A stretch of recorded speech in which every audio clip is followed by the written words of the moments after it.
अस्सलाम वालेकुम। दुनिया मीडिया ग्रुप की खुसूसी ट्रांसमिशन के साथ मैं हूं मोहम्मद आजम और मैं हूं रबनाज आजम। कैसे हैं आप? मैं ठीक हूं। आपको ईद मुबारक। आपको भी ईद मुबारक और देखने वालों को भी ईद मुबारक। आज ईद का जो दिन है वो खुशियों से भरा हुआ दिन है और इस खुशी को दोबारा करने के लिए साथी एंकर आजम भी मेरे साथ मौजूद है। लेकिन आजम, इसको स्पेशल किस तरह से बनाना है हमने? देखिए, ईद का दिन तो स्पेशल तभी होता है जब आप किसी से मिलने जाएं या कोई आपको मिलने के लिए आए। तो अपनी ऑडियंस को भी हम खुसूसी तौर पर किसी इंतहाई ख़ास शख्सियत से मिलवाने के लिए लाए हैं। वैसे तो इनका तारुफ शुरू किया जाए तो प्रोफेसर भी हैं, हाँ। लेकिन फिर गाने की दुनिया में कदम रखा तो पाकिस्तान का सबसे बड़ा पॉप सिंगर नाम। फिलंथ्रॉपी में आए तो सैकड़ों नहीं हजारों लोगों का सहारा बनते चले गए। सिलसिला अब भी जारी है। सियासत में आए तो भी नाम बनाया। बस जहां कदम रखते हैं वहां ठहरते नहीं हैं, और हमारा आगे बढ़ते रहते हैं। और हमारा बचपन तो गुजरा ही गुजरा है इनको सुनते, लेकिन अब भी रास्ते में हम इनको एंजॉय कर रहे थे। आपने बिलो के घर जाना हो, आपने माल के रास्ते जाना हो, साइकिल पे से सवारी करनी हो, प्रीतनल ब्याह करना हो, the one and only Abrarul Haq साहब, welcome to the Eid show and Eid Mubarak. बहुत शुक्रिया इतने प्यारे तारुफ का। कुछ ज़्यादा ही आप लोगों ने कह दिया। ईद मुबारक आप लोगों को भी और हमारे सारे देखने वालों को भी। ईद का दिन है तो बात तो ईद, बड़ी ईद से, कुर्बानी से और इसी से शुरू होगी। तो क्या मामूल रहता है, सुबह उठते हैं, क्या करते हैं और कुर्बानी का सिलसिला किस तरह होता है? वही रिवायती तरीक़ाकार होता है जी। हम ईद पढ़ते हैं, फैमिली के ज़्यादातर हमारे अफराद जो हैं, मेरे बहन भाई, वो लाहौर ही में होते हैं। उसके बाद फिर कुर्बानी के मामलात शुरू हो जाते हैं। चूँकि सहारा जो है वो ऐसे लोगों तक भी गोश्त पहुंचाना चाहता है जो सारा साल गोश्त नहीं खा सकते, तो लोग अपना बकरा बुक करा लेते हैं। जिन्होंने कराया होता है वो बल्क में बकरे ख़रीद के आए होते हैं। अगरचे उसका एक लिए सिस्टम होता है, हम कोई ख़ुद इतना उसमें बिज़ी नहीं होते, मगर वो एक ज़िम्मेदारी तो होती है, एक बार नज़र मारनी पड़ती है ऑफिस जाके। और फिर वो पेरिशेबल आइटम है इसलिए उसको वक्त पे पहुंचाना पड़ता है। फिर उसके बाद अपनी फैमिली के गपशप शुरू हो जाती है, बच्चे तैयार हो जाते हैं और फिर शाम में ज़्यादा मज़ा आता है जब हम यहाँ क्रिकेट भी खेलते हैं और साथ सब अपनी अपनी डिश बना के लाए होते हैं। बड़े भाई जो हैं वो नमकीन गोश्त बड़ा कमाल बनाते हैं, कल अनवार तो बना के लेके आते हैं। यानी ईद के जो पहला रोज़ है वो नमकीन गोश्त के साथ जो है वो उसको गुजारा जाता है। कलेजी का जिक्र मैं वैसे यहाँ पे सुनना चाह रही थी कि शायद आपके मुंह से भी निकले, कलेजी खाई जाती है। कलेजी पता नहीं, शुरू में तो हम खाते थे, आजकल पिछले 2-4 ईदों से हम कलेजी नहीं इतनी ज़्यादा। डॉक्टर ने मना किया आपको या वैसे खुद डाइट कॉन्शियस हो गए हैं? वैसे डाइट कॉन्शियस होना भी चाहिए थोड़ा सा, तो मैं तो हूँ ज़रा सा, मतलब इस लिहाज से कि खाना कम खाता हूँ मैं, और ये बड़ा ज़रूरी होता है। शुरू में तो इतना नहीं था, लेकिन चूँकि metabolism with the passage of time गिरता है तो आपको कैलोरीज बर्न करने में ज़रा मुश्किल होती है। तो आप आई एम श्योर सब लोगों को ये पता होना चाहिए कि वक्त के साथ आपको फिर खाना थोड़ा कम ज़रूर करना अपना चाहिए। पेट समझ के और क्या। वैसे ये अभी थोड़ी देर पहले इरम मेरे से भी सवाल कर रही थी और मैं वो डायरेक्ट सवाल आपसे पास कर रहा हूँ कि ईद के दिन अमूमन हम लड़के यूं नहीं सज धज के बैठते, मर्द हजरात और ये वास्किट पहन के और शलवार कसाई ज़्यादा लग रहे ये होते वो कहना चाह रही थी। तो वो क्या मामूल रहता है? बकरे या बैल वगैरह को खुद ज़िबा करते हैं या आप बस कुर्सी पे बैठ के देख रहे होते हैं कि ठीक कर रहे हैं? नहीं, ऐसा एक दफ़ा हमने खुद किया था। ओके। हाँ, उसमें बल्कि 2-3 बार हमने ये एक्सपीरियंस किया है कि बड़े भाई और मैं भी साथ, हम लोग वाकई कसाई बन के एक तरफ से और वो हम ज़िबा कर रहे होते थे। मैंने तो खैर वो कभी छुरी नहीं चलाई है ऑनेस्टली, कभी भी नहीं? नहीं, लेकिन बड़े भाइयों ने वो किया है। उसकी वजह क्या रही कि वो डर लगता है या? मैं थोड़ा सा फ़नकार हूँ, वो थोड़े से इस्टेब्लिशमेंट है। चलानी पड़े तो चलाई भी जा सकती है, कोई ऐसी सुन्नत इब्राहिमी है। और हाँ, मैंने उड़याल पे एक बार चलाई थी किसी ज़माने में। ये कितनी पुरानी बात है? उससे 25 साल से ज़्यादा कर सकते। यानी अभी भी बहुत जवान है, आप इस उम्र का अंदाजा लगाने की कोशिश ना करें। जैसे भी आपने कहा लड़के जो हैं जो वो उस दिन पहन लेते हैं, तो मुझे बड़ा अच्छा मैंने लगा। फौरन मर्द आ गया। तो ये बताएं कि ईद के दिन जो खास किसी डिश की फरमाइश करते हो घर पे, नमकीन गोश्त तो भाई सब अपनी अपनी डिश बना के लाते हैं। आप क्या बनाते हैं? और हम भी कुछ बना लेते हैं। तो कुछ मेरी जो बेगम साहब हैं, ज़ारे कुछ ना कुछ तो सब बना के ला रहे होते हैं। कोई मीठा लेके आ रहा होता है ताकि कोई थोड़ी सी डिफरेंट डिश भी आ जाए। लेकिन 2 लोगों के ज़िम्मे नमकीन गोश्त होता है, एक मेरी बहन है और एक बड़े भाई। लेकिन मेरा हाँ। ताल्लुक है सिर्फ गोश्त खाने वाले कबीले से। मैं बनाने में बिल्कुल नाकाम आदमी हूँ। मेरी तरह ही है। हाँ, तो हमें खाने का तो शौकीन है, अच्छा खाना है चाहे कम खाएं लेकिन अच्छा खाना खाने के। हाँ बिल्कुल ऐसा ही है। लेकिन फिर साथ साथ मैं ये भी ज़रूर मैं सोचता हूँ जब हम अच्छा खाने की बात कर रहे होते हैं ना, तो ये देखें कि हमारा ये प्रोग्राम कितने ही लोग देख रहे होंगे जो ये सोच रहे होंगे कि यार अच्छा लोग अच्छा खाते हैं और ये देख के खुश होते हैं। इसलिए मैं लोगों से ये कहूँगा कोशिश ये करें, शेयर ज़रूर करें, है ना। बहुत, और इस दफ़ा तो लोगों की कुव्वत ख़रीद और भी कम है। सो जब भी ये खाने की बात हो रही होती है हम कर रहे होते हैं, ज़ाहिर है वो करनी भी होती है, ईद कुर्बान है, तो इसमें ना बड़ी बड़ी चीज़ों की कुर्बानी देने का एक हमारे पास एक वो है सुन्नत इब्राहिमी के अना की कुर्बानी। ठीक है, आप किसी चीज़ पे बाज़ औक़ात दुरुस्त होते हैं लेकिन फिर भी आपको कुर्बानी देनी पड़ती छोड़ देना चाहिए, है ना। तो ये मैं चाहता हूँ किसी के लिए जहाँ लार्जर बेटरमेंट हो उसके हवाले से भी, तो इसलिए मैं पॉलिटिकल सिचुएशन के हवाले से रिश्तों को बचाने के लिए भी। हाँ, रिश्तों से मुझे याद आया है कि फैमिली में सबसे ज़्यादा कौन क्लोज है आपके? वैसे तो माँ का रिश्ता एक ऐसा रिश्ता है जिसको हम किसी भी सूरत नज़रअंदाज नहीं कर सकते। माँ के साथ कैसा ताल्लुक? बहुत ही प्यारा। वो तो ज़ाहिर है चूँकि मैं बेबी ऑफ द फैमिली था, तो मैंने जब से मैं पैदा हुआ मैं उनके साथ ही सोता रहा। मैं तो समझ लें कबाब की हड्डी था, वालदैन के साथ ही था मैं थ्रू आउट। तो माँ के साथ फिर इतना प्यार कि उनका जो बाजू था वो मेरा तकिया था, तो हमेशा ही। हाँ जी, तो लेकिन ज़ाहिर है फिर उन्होंने जाना भी होता है एक दिन, तो उसके बाद फिर मेरे सारे बहन भाई ही इस वालिदैन की तरह से प्यार करते हैं मुझसे। तो मेरी काफ़ी उन्होंने मेरी ग्रूमिंग जैसी भी है, उसमें जो पॉजिटिव चीज़ें हैं वो मेरे वालिदैन की और मेरे बहन भाइयों की। सब, लेकिन हाँ। घर में वालिदैन जो है वो बाइंडिंग फोर्स होती है सब बहन भाइयों को इकट्ठा बिठाने के लिए। तो ये किरदार अब फिर आप अदा करते हैं, बड़े भाई अदा करते हैं, किस तरह पॉसिबल, किस तरह बनाते हैं? बाइंडिंग फोर्स तो हम, अल्लाह का इतना करम है हम पे कि आज भी हम अपने वालिदैन की तालीमात नहीं भूले और हम बिल्कुल जिस तरह मुत्तहिद होती है ना एक फ़ैमिली, अल्लाह का शुक्र है। और अल्लाह करे कि ऐसे ही रहे, नज़र बद से अल्लाह बचाए। तो वालिदैन के लिए सारे हम नफल पढ़ रहे होते हैं और उनकी तालीमात हम याद कर रहे होते हैं। 3 चीज़ों पे उन्होंने हमें जो दी थी, और मैं ये चाहूँगा, मैं इसलिए बता रहा होता हूँ कि हम आगे ट्रांसफ़र करें ना अपनी जो सुन रहे हैं, एक फ़ायदा हो जाता है वो भी सदका जारिया होता है बहाने से।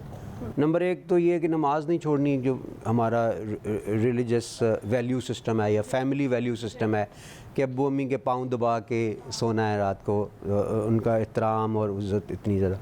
और नंबर 2 है पाकिस्तान की राट होती थी, यानी कि इतनी मुहिब वतनी कि आप सोच ही नहीं सकते कि कलाम इकबाल जो है पढ़ना हमारे लिए लाजमी था, कंपल्सरी। दोनों किताबें बांगेदरा बाले जिब्राइल वाले साहब सुबह से ऐसे उठा देते थे और वो, और तीसरा इंसानियत से प्यार, वो हमने अपने वालिद में देखा, वालिदैन में। मुझे याद है अखबार पढ़ रहे होते थे और वालिद एकदम से फूट फूट के रोना शुरू हो गए एक दिन। तो मैंने कहा क्या हुआ है? तो कहते हैं वेख यार कि बस उलट गई बेचारी नहर, सारे बेचारे, और साथ रोना शुरू। यानी सेंसिटिविटी की इंतहा है कि एक ख़बर आई है आज हमारे लिए, ये एक आम चीज़ है, बहुत आम चीज़ है ना। कौन रोता है आज किसी के लिए कि वहाँ एक्सीडेंट हुआ और इतने लोग मर गए? तो सोचें ज़रा कि वो इंसानियत से, और जितने लोगों को वो जितने बड़े फिलैंथ्रोपी का काम वो करते थे विद इन वेरी लिमिटेड और हलाल रिसोर्सेज, वो कोई कम ही करता है मैंने देखा है ज़िंदगी में। ऐसा बंदा। बाग है तो हम कहते थे कि वो लोग खा रहे हैं वहाँ पे, आप कहते कोई खांदा ही है ना, कोई बात मतलब लिया। खैर वो तो ये इंसानियत से, ये 3 चीज़ें, नमाज नहीं छोड़नी, पाकिस्तान से मोहब्बत और इंसानियत से प्यार, ये सब चीज़ें घर से मिली। हाँ, तो इसीलिए वो रिफ़्लेक्ट करती है हमारी फैमिली के अंदर, अल्लाह का शुक्र है, बहन भाइयों के अंदर। थोड़ा सा ये बताएं कि बचपन की ईद कैसी थी? घर पे जानवर कभी पालने का इत्तेफाक हुआ? और ख़ुद जानवर लेने जाते हैं अभी, क्या करते हैं? हाँ, ख़ुद जल लेने जाते हैं, बल्कि हमारी रिवायत है कि हम पहले वालिद साहब के साथ जो है वो जाया करते थे और पसंद करके फिर लाते थे। और ईद के दिन ही या पहले 2-4 दिन पहले, हफ्ता पहले? नहीं, 2-4 दिन पहले। बचपन में भी? हाँ जी, बचपन में तो हफ्ता पहले ही बल्कि ले आया करते थे, और फिर उसको खिलाना पिलाना और सेहतमंद करना, और वो फिर उसकी जो चाल होती थी ना वो बड़ी मज़े की लगती थी कि मेरा बकरा है, यू नो। उसको अब बाकायदे सजाया भी जाता था, तो आप खुद उसको सजाते थे? तो सजाते थे। चाल पे गाना नहीं लिखा? अभी भी वैसे सजाया जाता लिखा जा सकता है, आइडिया तो बकरे की चाल है ना। बकरे की। तो वो था। और अब भी मैं अपने बच्चों को लेके, बेटे को लेके हम जाते हैं और मंडी में से जाके और वो मास्क पहन लेते हैं और फिर हम तलाश करके। अच्छा, वैसे माँ का जिक्र किया आपने और मैं भी जो है वो सोचने लगी थी अपने आप को, बल्कि उसमें महसूस करने लगी थी जैसे नसीहत की आपके वालिदैन ने, अभी तक आपने उसको बरकरार रखा हुआ है। तो माँ के लिए क्या लिखा आपने, क्या गुनगुनाया कभी माँ के लिए? हाँ, एक था वो माँ तू चेते ओणो हट दी ना। सर सुना दें ज़रा, हाँ, ये ताकि याद ताज़ा हो जाए ना, हाँ। जिस तरह आपका जो अंदाज है उसमें हो जाए। एक दफ़ा मैं पेशावर में कॉन्सर्ट कर रहा था तो मैंने गाने से पहले ये कहा कि आप लोगों ने फ़िक्र नहीं करनी, आपको पंजाबी अगर समझ में ना आए मेरी, क्योंकि बहुत सारे पंजाबियों को भी मेरी पंजाबी समझ में नहीं आती थी। तो वो था माँ तू चेते आउणो हट दी ना, तेरे बाजो ए दुख दिल दा दस मैं किनू कां, मां तू याद आउणो हट दी ना, खैरा मंगदी रहिंदी सैं तू मेरे सिर दियां माए, जावे पुत्रा तैनू अल्लाह अरशां दे रंग लाए, मेरी दौलत इज्जत शोहरत सब कुछ तेरे नाम, मां तू चेते आउणो हट दी ना, तू याद आउणो हट दी ना। सिंगिंग की वैसे मैं यहाँ पे जिक्र करना चाहूँगी सिंगिंग का, तो किस तरह से सर इस कैरियर का आगाज़ किया आपने?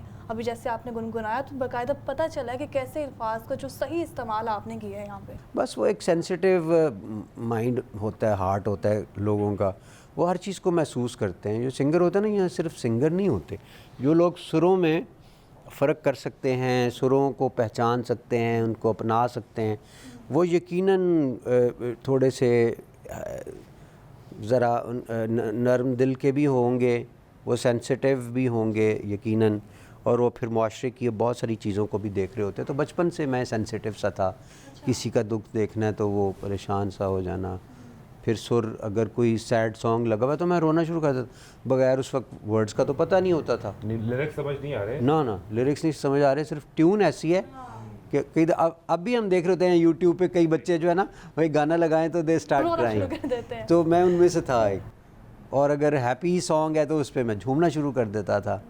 सो ये कोई ब्रेन में क्या कहते हैं म्यूज़िक एक्विजिशन डिवाइस होती है, सुना है कि वो अल्लाह ताला। पहला ख्याल कब याद आता है अगर एक लम्हे के लिए आंख बंद करें कि इब्रारुल हक किसी गाने पे कुछ गुनगुना रहे हों या साथ कुछ कोशिश कर रहे हों, वो स्कूल था, वो कॉलेज था, या स्कूल से भी पहले घर पे थे, वो पहला ख्याल क्या था? स्कूल से पहले जो मुझे घर वालों ने बताया कि मैडम नूरजहान साहिबा का एक गाना लगता था, कहंदे नैना तेरे कोल रहना, कहंदे नैन चनवे माही वे तेनू होर की मैं कहना, कहंदे नैन।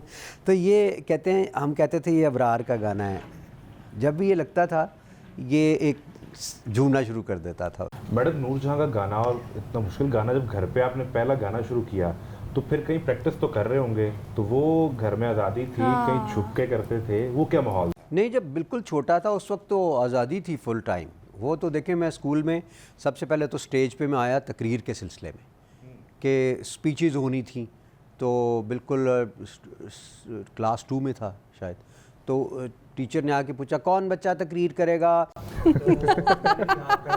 मिमिक्री भी कर सकते थे आप, वो नहीं की? तो वो जिस तरह होता है तो मैंने भी हाथ खड़ा किया, तो 2-4 और बच्चे, कुछ बच्चे ज़रा मोस्ट प्रिविलेज्ड होते हैं, टीचर का बच्चा है या किसका, तो उनको भी, हमें फिर उन्होंने लिख के दिया टॉपिक, घर से ये स्पीच लिखवा के लानी है, तैयार करके लानी, तो तैयार करके लाए। खैर वो बड़े भाई जो थे उस वक्त जमीयत में थे, इसरार भाई, जो बाद में फिर फ़ौज में गए, तो जमीयत में पता तकरीरें शकीरें बड़ी, तो उन्होंने मुझे ना स्टाइल्स के साथ सिखा दी, पूरा जोश खिताबत के साथ कैसे खड़े होना है। तो जनाब जब टीचर मुझे याद है यहाँ पे ग्लासेस रख के ना, अपनी मिसेस अमजद नाम था उनका, तो साथ साथ कॉपीज़ चेक कर रही थी और साथ साथ कह रही थी हाँ नवीद तुम खड़े हो जाओ, तुम सुनाओ।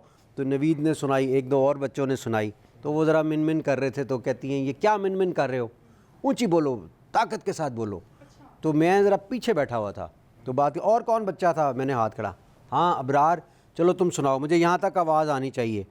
तो मैंने दिल में सोचा मेरी आवाज़ तो बाहर जाएगी, प्रिंसिपल ऑफिस तक जाएगी। बाहर लग जाएगी। वो जनाब मैं उठा और मैंने गला साफ़ किया। वो मेरी पहली ज़िंदगी की परफॉर्मेंस थी। और मैंने वो, उन्होंने ना एक शेर लिखा हुआ था जो मैंने रट्टा लगा लिया था।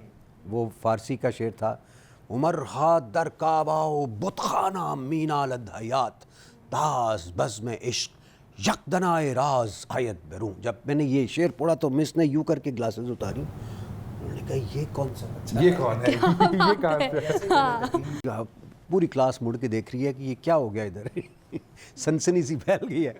और खैर वो ऐसे मैंने उन्होंने मुझे उसी वक्त लिया और वो सीधी प्रिंसिपल के कमरे में।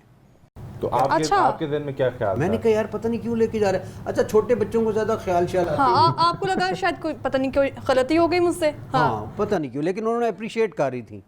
खैर वो लेके गई तो प्रिंसिपल के पास, तो कहती है मैडम ये ज़रा चेक करें, मैंने टैलेंट हंट किया है, इस तरह की बात की होगी उन्होंने। तो उन्होंने मुझे कहा जी हाँ भाई दोबारा शुरू हो जाओ दोबारा से, प्रिंसिपल के ऑफिस के सामने। मैंने कहा अच्छा, मैंने रट्टा लगाया हुआ था उधर से ही उमर खा दर खा बाओ बुत खाना मीना लग गया। मिस प्रिंसिपल ने मुझे बड़ा प्यार करना शुरू कर दिया। तो जी ओवरनाइट स्टार बनने वाला सीन पूरे स्कूल में। अब आप जब वो हुआ कंपटीशन, हाँ। तो नीचे याद है मेरी कुर्सी रखी उन्होंने, कुर्सी के ऊपर उस पे मैं आप खड़े हुए। बैठता था और फिर आगे माइक्स तक पहुंचता था। और फिर उसी तरह से वो जब आगाज़ हुआ तो आगे जितनी भी ऑडियंस बैठी थी ना, उनके अंदर एक, मुझे अभी भी याद है कि एक जिस तरह एक करंट सा नहीं आ जाता, और तालियां और वो सा, उससे आपका दिल और बढ़ जाता। हाँ, कॉन्फिडेंस लेवल बढ़ गया। और जैसे ही वो ख़त्म हुई और मुझे फर्स्ट प्राइज़ मिला है, फिर मैं ज़मीन पे पाँव नहीं लग रहे थे क्योंकि कभी एक टीचर की गोद में होता था, ज़रा छोटा बच्चा था ना, तो गोद टू गोद में ट्रैवल कर रहा था और बहुत प्यार मुझे मिला। और मेरी मदर भी आई हुई थी, उन्होंने मुझे सीने से लगा के उन्होंने कहा अच्छा ये कौन है बच्चा, क्या करता है, कि इसके वालिद क्या करते हैं फलाना, और ये कैसे आपने इसको ट्रेन किया। अम्मी ने कहा ये भाई लगे रहते हैं, बस मुझे तो इतना कोई आइडिया नहीं है। तो that is how I started. उसके बाद फिर पाक सरज़मीन शादाबाद, मैंने कहा जी मैंने तो गाना भी गाना है। उन्होंने कहा अच्छा सुनाओ। वो सुनाया तो उन्होंने कहा वो हमारी मिस नौरीन थी, जिन्होंने, उनकी अपनी आवाज़ भी बहुत अच्छी थी, पाक सरज़मीन, वो हमने वहाँ से आगे। ये इंस्पिरेशन तो नहीं थी आपकी कि मिस नौरीन जैसा मुझे बनना है, उनके जैसा गाना गाना है? नहीं नहीं, लेकिन वो हमारी टीचर थी, काबिल एहतराम है, अल्लाह ताला उनको सेहत ज़िंदगी दे भी। तो खैर उन्होंने हमें पाक सरज़मीन, सो पाकिस्तान से आगा। और आप यकीन कीजिए कि हमारे स्कूल ने भी मुहब्बे वतनी ऐसे इंजेक्ट की हमारे अंदर, इनकलकेट की, कि आज भी जब कौमी तराना बजता है, खुदा की कसम हमारे ना रोंगटे खड़े होते हैं। बिल्कुल, इसमें ये तो हकीकत है। मुझे नहीं पता आज के बच्चे क्या फ़ील करते हैं, लेकिन ये बड़ा ज़रूरी है अपने बच्चों के। यार मुझे दुख उस वक्त होता है जब हमें अपना कौमी तराना ही नहीं याद होता। दुनिया में कहीं चले जाएं तो उनकी पूरी की पूरी जो कौम होती है वो कौमी तराना गा रही होती है, पढ़ रही होती है। इसकी मुझे बड़ी तकलीफ़ है। मैं होता ना वज़ीर आज़म तो मैं सबसे पहले कहता पूरी कौम कौमी तराना याद करे, नंबर 1। नंबर 2 कौमी तराने का तर्जुमा याद करे, what is it all about. Number 3 वो कुर्बानियाँ बताएं इनको जो जिस तरह से मुल्क हासिल किया गया था। नंबर 4 हिस्ट्री देखें किस तरह से कौमें डूबती हैं और किस तरह से कौमें खड़ी होती हैं। हमारी बुनियादों में बड़ा कुछ करने की ज़रूरत है, उन बुनियादी तब्दीलियों की।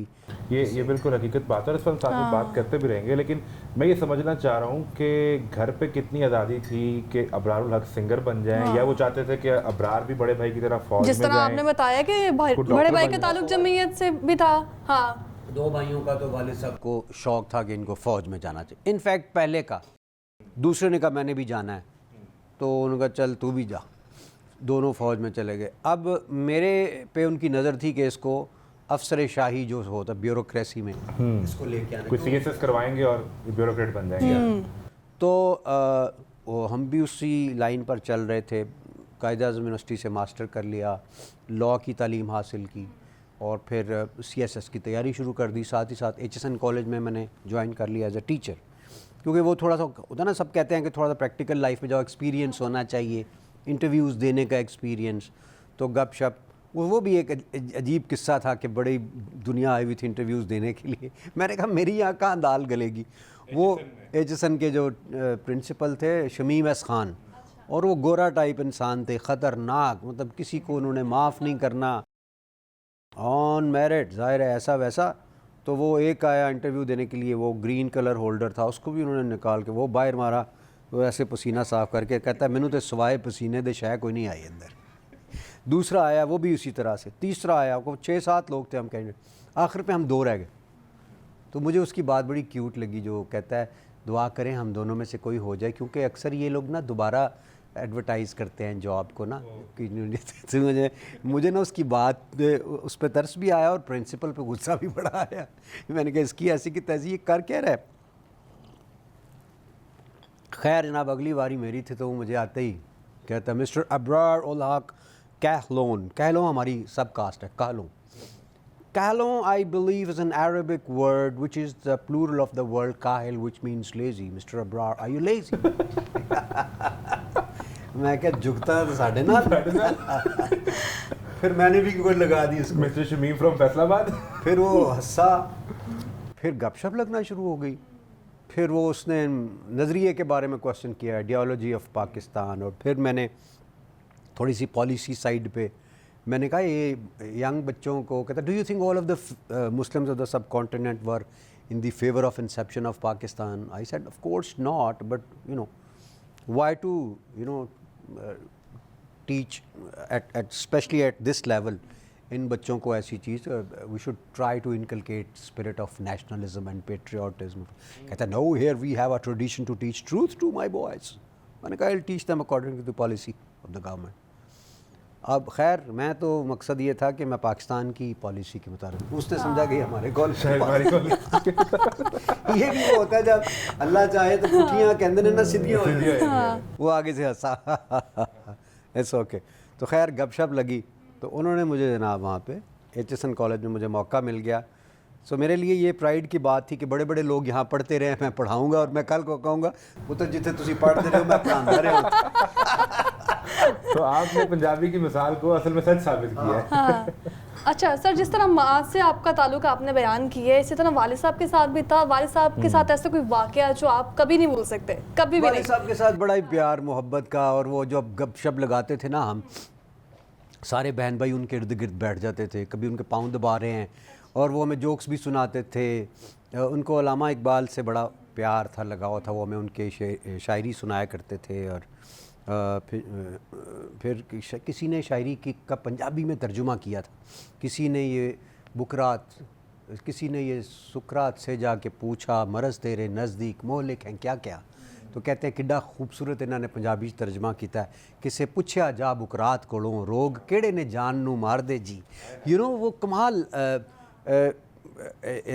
अदब के साथ भी उनका लगाव था, तो उनके साथ गपशप भी होती रहती। तो एक बड़ा मज़ेदार वाक़या ये हुआ कि हम इसी तरह बहन भाई सारे बैठे हुए, तो किसी ने सवाल किया अबू ये जन्नत मर्दां नूं तो कहंदे ने हूरां मिलन, तो कुड़ियां नूं की मिलेगा, औरतां नूं की मिलेगा। वैसे नींद राज लेटे हुए थे आंखें बंद करके, तो आगे से कहते हैं मेरा ख्याल है खान पीना नहीं शामा आप लोगों को खान पीने वाली शामा मिलेगी, सारा मिलेगी। तो ये उनकी बात मुझे नहीं भूलती वाले साहब की, कि क्या खूबसूरत मर्द शेयर नहीं करना चाहता है ना कोई ऐसी कि मेरे में कोई सोच भी सके कि वो तो वो एक बिल्कुल जिस तरह एक अल्फ़ा मेल नहीं होता जी, he was an alpha male, true alpha male जी। यानी मुझे उनके अंदर से जब वो हल्का सा गुस्से में आते तो एक शेर की धाड़ सुनाई देती थी। हम कहते हैं ना वो मेरे दोस्त आए ना, भो दोस्त आए, इस तरह ना भो एक अक्सर उनका होता था, भो लेकिन ना गुर्राहट नहीं होती जिस तरह शेर। एक तो वो सब बहन भाइयों में सबसे बड़े थे, 12 बहन भाइयों में। तो फिर दादा अबू हमारे बड़े गुस्से वाले और बड़े पर्या वाले जैसा कहते हैं ना, वो उन्होंने तो अगर आप डॉक्टर खालिद रांझा साहब को जानते हैं ना, जो एक फेमस वकील हैं, तो वो मुझे कहा करते हैं बरखुरदार you don't know your grandfather, he was a man of vision. तुम लोगों में से कोई भी उन पे नहीं गया। तो बड़ा वो एक स्पोर्ट्समैन भी कमाल के थे और लिटरेरी पर्सन भी थे और पूरे फैसले शास्ते ये वो, इवन जजेस को बड़ा टफ टाइम दे के उन्होंने एक बार कानून में चेंजेस करवा दी। हाँ जी, वो एक बच्चा था कोई गांव का, उसने चीटिंग केस में वो पकड़ा गया, तो उस वक्त पाकिस्तान नया नया जमहूरिया बना था। जज ने कहा जी कि ये कोई कानून नहीं है हमारे पास, इसको तो 5 साल के लिए बैन करना पड़ेगा। उसने कहा कानून मैं आपको बता देता हूँ। दादा ने कहा, उन्होंने कहा तुसी मनु कानून दसोगे? उन्होंने कहा हाँ। उन्होंने कहा कानून ये है कि पाकिस्तान जमहूरिया बना। उन्होंने कहा तो सारी दुनिया की आपने सज़ाएँ माफ़ कर दी, किसी की सज़ाए मौत थी उसको कन्वर्ट करके वो कर दिया, तो ये कौन सा कत्ल कर बैठा है? तो वो जज ने कहा कमाल ही हो गया है बाबा जी, छा गए। उसने फिर वो चेंज करके उनको माफ़ कर दिया। हाँ, तो he was a man of vision. Doctor Khalid Ranjha साहब उनकी, और वो चूँकि हमारे बिल्कुल चचा ही हैं, हम साथ ही वो लोग पढ़ते रहे मेरे चचा के साथ वाले। फिर दादा को शौक़ था अपने बच्चों को, उन्होंने बार लॉ कराया सब उस ज़माने में। ये तो जब वालिद इतनी रोबदार शख्सियत भी हाँ। थी, तो जाके बाकायदा उनसे इजाज़त मांगी थी कि मैं भी, मेरे भी जहन में यही सवाल आया था। इजाज़त कि मैं मौसीकी और गाना वो तो इस उनकी तरह गैर हाजिरी से मैंने फ़ायदा उठाया। अच्छा।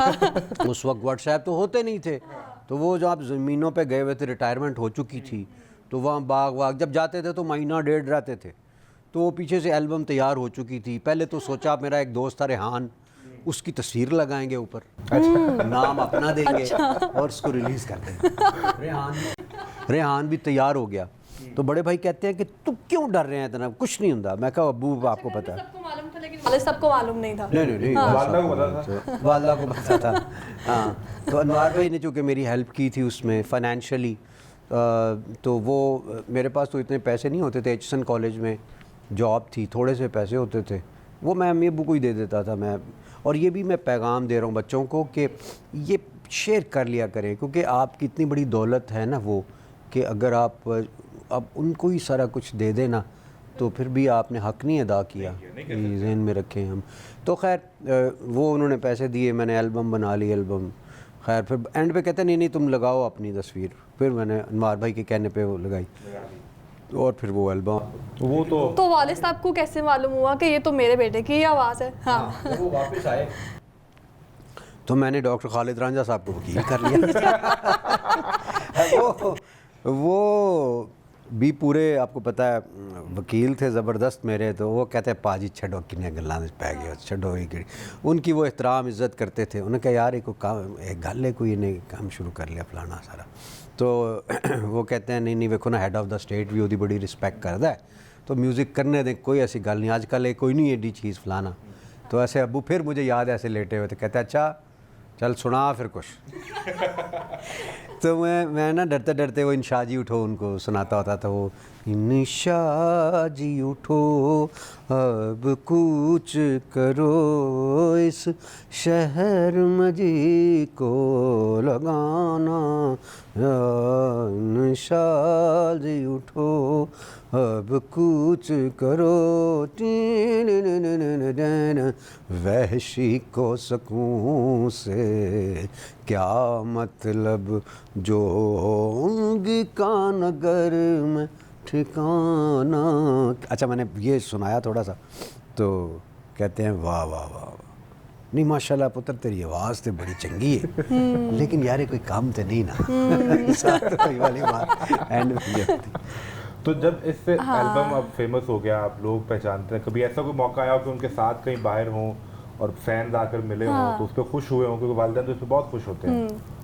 हाँ जाहिर है, बहुत सारी कोई एक लड़कियों का ग्रुप था, वो मेरा बड़ा फ़ैन था। तो वो ना वो आ जाती थी ना घर। हाँ, वो मतलब पाकिस्तान से नहीं थी, मतलब ओरिजिन उनका पाकिस्तान में था, लेकिन किसी यूरोपियन मुल्क से उनका ताल्लुक़ था। और वो उनके पास गाड़ी होती थी और मुझे नहीं पता होता था कि वो चेज़ कर रही हैं। तो वो घर में आ जाना मैंने, तो वो घर तक मुझे छोड़ के, तो वहाँ से कहका लगा के हंस के ये वो, तो मैं पीछे मुड़ के देखता था, वो चली जाती थी। तो एक दफ़ा वालिद साहब मेरे कहीं थे वहाँ, तो मैं जब घर अंदर चला गया तो वो उतर के उनसे मिलने आ गई। अच्छा। तो अब अब्बू के साथ गपशप लगानी शुरू कर दी। उन्होंने कहा बेटा तुम लोग अंदर आ जाओ। तो वो कहती है नहीं बस हम ये वो, तो एक लॉन में खड़े होके ना उन्होंने गपशप लगानी शुरू कर दी। तो इस तरह के फिर खैर वो अपनी अम्मी के साथ भी आ गई। फिर मैं एक बार लॉन में नमाज़ पढ़ रहा था तो उसकी अम्मी ने आगे शुक्रिया अदा किया कि मेरी सारी बेटियों ने नमाज़ शुरू कर ली है। वो कहती हैं अबरारुल हक नमाज़ पढ़ रहा था, चंगे काम मिला है। वो कहती है तो बड़ी अच्छी बात होगी। वो बड़ी अच्छी फैमिली की बच्चे थे वो, और वो ज़ाहिर है फ़ैन्स होते हैं, फ़ैन्स का मतलब कोई गलत मतलब नहीं लेना चाहिए। वो आपके ना फ़न से प्यार कर रहे होते हैं, उससे मुतासिर हुए होते हैं।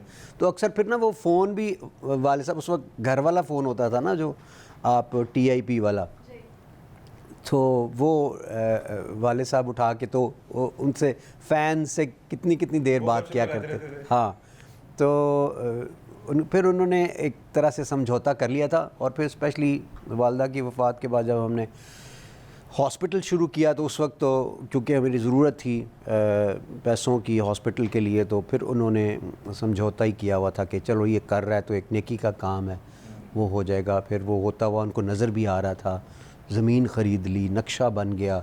फिर हमने उनसे वो आगाज़ कराया, जो फाउंडेशन स्टोन था वो मेरे वाले साहब ने रखा। तो फिर एक तरफ तो सुगरा शफी मेडिकल कॉम्प्लेक्स आपने बनाया और सहारा एक ट्रस्ट पूरा एक अलग साथ चल रहा है। आपके फिलंथ्रोपिस्ट जो एक पूरा एक आपका करियर है उस पर हमने बात करनी है, लेकिन जब इतनी गपशप होगी और आपकी मौजूदगी में हम गाना ना सुने। हो जग्गा जमया ते मिलन वधाइयां, जग्गा जमया, जग्गा जमया ते मिलन वधाइयां, वड्डा होया डाके मारदा जग्गया, हो जग्गया टुर परदेस गयो बुआ वजया।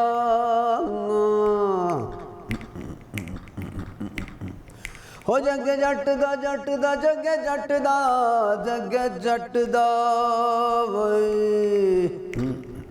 हो जग्गे जट दा जांगिया पट दा ते किल्ली नाल टंगिया रिया पूरना, हो पूरना नाया वड सटिया जग्गा सूरमा। ये मैंने कभी नहीं सुनाया पहले मतलब इस तरह टीवी में कभी नहीं सुनाया। मैंने कहा आज ज़रा डिफरेंट सुना दें। अच्छा, एक गाना वो जो जिसकी फरमाइश हमने की है, किने किने जाना बिल्लो दा कार, सर वो कौन सी बिल्ली देख ली थी आपने, किसकी बिल्ली आंखें देख ली थी जो जहन में आया कि ये गाना जो है वो क्यों ना इसको गुनगुनाया जी। मैं सुनी सुनाई बातों पे यकीन रखता हूँ ज़रूरी नहीं कि वो आपने खुद ही देखी हो, लेकिन वो बिल्लो बस वर्ड था और उसके अंदर बड़ा ऐसे बैठ गया था, असां ते जाना है बिल्लो दे घर। हाँ, ऐसा फिट हुआ ना, मुझे लगा कि ये मैंने नहीं बनाई है, बस आई है कहीं से बन गई है। लेकिन आपको पता है इस गाने के बाद में किस किस ने इस्तेमाल किया होगा, किस किसको प्रपोज करने के लिए। और ऐसा भी है आजम के जो मेरी पुप्पो हैं उनका जो निक नेम हम लोगों ने रखा हुआ था मेरे, हाँ बिलो रखा हुआ था। और जब अक्सर हम लोग गाना सुनते थे तो मैं अपने वाले साहब से फरमाइश करती थी कि मुझे पुप्पो बिलो के घर जाना है, मुझे उनके घर ले जाएं। अक्सर मतलब ये एक और रखा हुआ था हमने गाने का नाम बिलो और वो गाना मेरे लिए है आपने। बड़े बड़े आंटियाँ उस ज़माने में, मुझे याद है 80 साल की आंटी, 85 साल की आंटी अपना दुपट्टा जो है दांतों में लेके शर्माती और मुस्कुराती थी कि लड़के ने मेरा जिक्र कर दिया आज। तो क्योंकि मोस्टली खवातीन का जो निकनेम है वो अक्सर हम सुनते हैं बिल्लो। ऐसे नाम होते हैं। और क्या, मैंने एक जनाजा पढ़ा, खालू की उम्र तकरीबन 104 साल थी। सो अल्लाह गरीक रहमत करे। अफसोस मैंने उनकी बड़ी हमशीरा के साथ किया जाके, वो जिंदा थी 107 साल उम्र उनकी, दुबली पतली, बड़ा तेज़ तेज़ बोलती थी। मैं क्या खाला जी की खांदे हो? पुत्र मैं तो सारा कुछ खा लेनी आ, मिस्सियां रोटियां खा लेदियां ने ते परौंठे खा लईदे ने, सारा दिन हुण वेड़े दा काम भी कर लेनी आ। हुण एक गल है, मैं क्या जी वो की, हुण वो गल्लां नहीं रही तो age is only a number I guess, but फिर एंड ऑफ द डे आपने जाना तो होता। हाँ, ये तो हकीकत है। अब एक ब्रेक का वक्त हुआ है। हाँ। एक ब्रेक लीजिए। लेकिन ब्रेक पे जाने से पहले गाना जरूर सुनेंगे हम। किथे गईयां पिंड दियां टालियां ते बेरियां, किथे साडे पिपलां दी छां गई, डॉलरां पुलाइयां तेनू टालियां ते बेरियां, दूर तेथों पिपलां दी छां होई, ओ परदेसी होयोगे हो दिल चीर गयो वे, ओ जदों अपने देश दा जहाज उतों दी लंघदा है, फिर यादां दा एक नाग दिलां ते डंगदा ए हुण दी तरीक तेरी वरियां तो आई ना आजा चन्ना हुण मुक जान गई परदेसी होयो वे ईद उत्ते आवांगा तू आखिया सी फोन ते रीज नाल चूड़ियां चढ़ाण गई ओ तू फिर ना आयो वे ओ परदेसी होयो वे। Welcome back. ईद की खुसूसी ट्रांसमिशन में हमारे साथ अबरारुल हक साहब मौजूद हैं। अबरार भाई, ये बताएं कि आपने इतने गाने बनाए, उसमें बहुत से लोगों को चांस दिया जो आपके गानों में मॉडलिंग करते रहे, फिर या तो वो एक्टिंग में निकल गए, मॉडलिंग की फील्ड में नाम बनाया, सिंगिंग में बना लिया, खुद सिर्फ गाना गाया, कभी ऑफर हुई मॉडलिंग की, फिल्म करने की पाकिस्तान से या बाहर से कहीं से? उसके ऊपर तो पहले कंट्रोवर्सी इतनी चल चुकी है, मैं डिटेल में नहीं जाऊंगा, होती रही हैं और लेकिन मैंने वो करना ही नहीं था काम, मॉडलिंग या वो। मैं समझता हूँ एक काम अगर अच्छे तरीके से कर लें तो ही बेहतर है, और फिर जिसका काम होता है ना उसी को करना चाहिए मेरे ख़्याल में।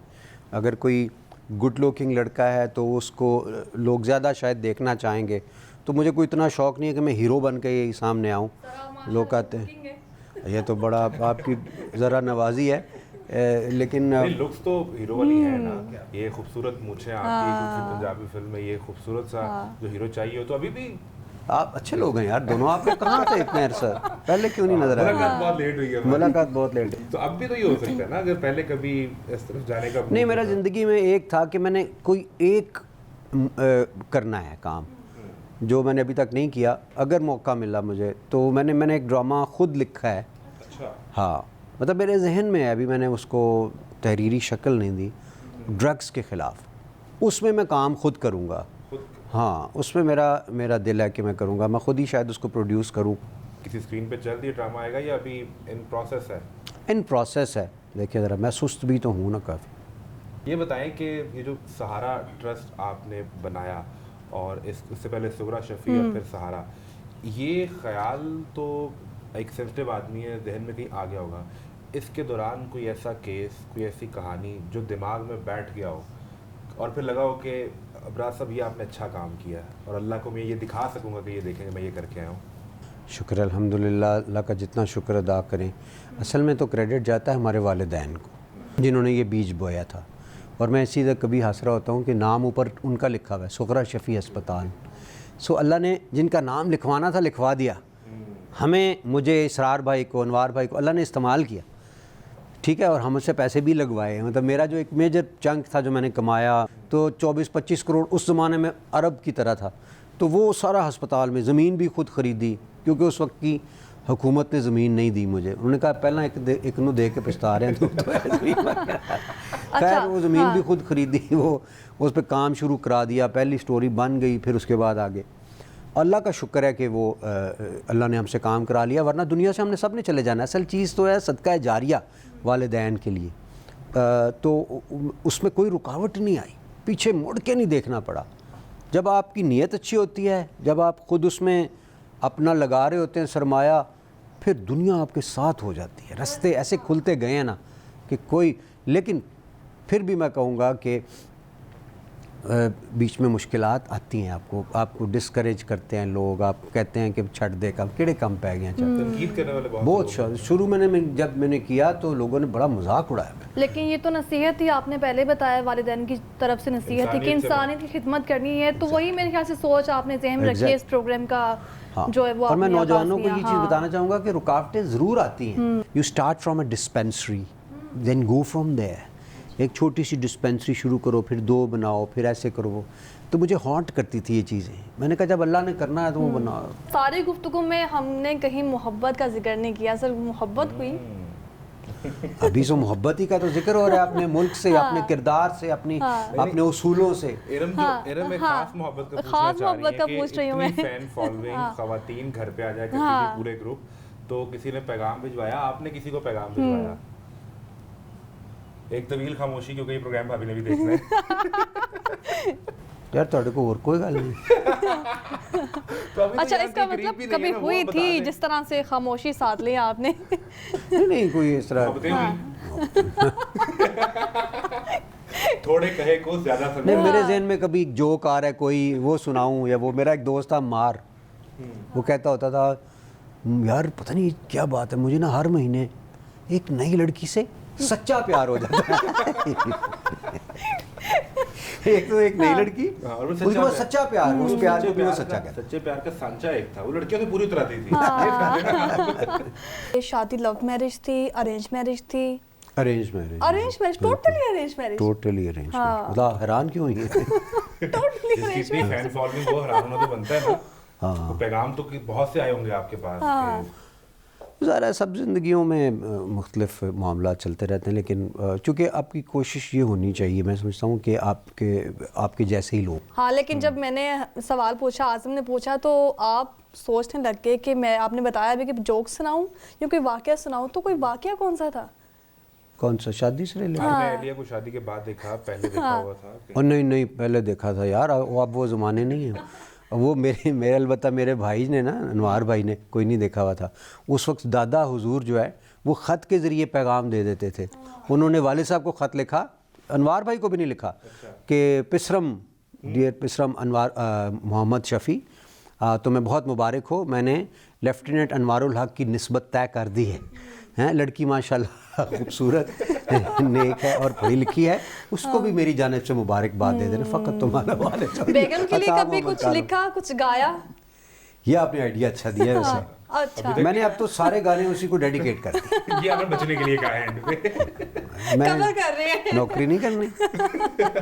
जो ईद का दिन है वो तो इस वक्त हम इनके साथ मना ही रहे हैं, हाँ, मनाई लेकिन रहे, इस वक्त जब लोगों को भी फैमिली की चाहिए। बात हो हाँ, रही है, आप भी हाँ। अपनी फैमिलीज के साथ ईद को अच्छे तरीके से मनाइए। कोई नाराज है तो सबसे पहले हमने बात की कि अना की कुर्बानी कीजिए, खुद जाइए, मना लीजिए, जाकर ईद रूठों मुबारक को कहिए। मनाने का दिन है ये। रूठों को मनाने का दिन मैं है। एग्जैक्टली मैं ये अगर आपकी इजाज़त से कह जी, दूं जी। कि जिससे आप नाराज़ हैं आप मान जाएं, जो आपसे नाराज़ है उसको मना लें और इखलाक अच्छा कर लें, फुल स्टॉप। फिर और हाँ, आप पूरी दुनिया इससे फतह कर सकते हैं। हाँ, बिल्कुल। ये एक बहुत छोटी सी टिप है, अगर पूरी दुनिया फतह करनी है तो मुस्कुरा कर मिलना शुरू कर दीजिए। आप सब देखने वालों को हम दोनों की तरफ से ईद मुबारक। लेकिन जाते जाते एक गाना जरूर सुनते जाएंगे हम आपसे। You don't seem to know I love you, baby. I can love you more than anybody else, I mean it.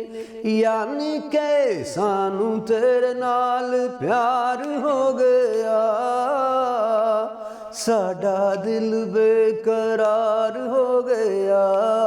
Pakistan सानू तेरे नाल प्यार हो गया, साडा दिल बेकरार हो गया।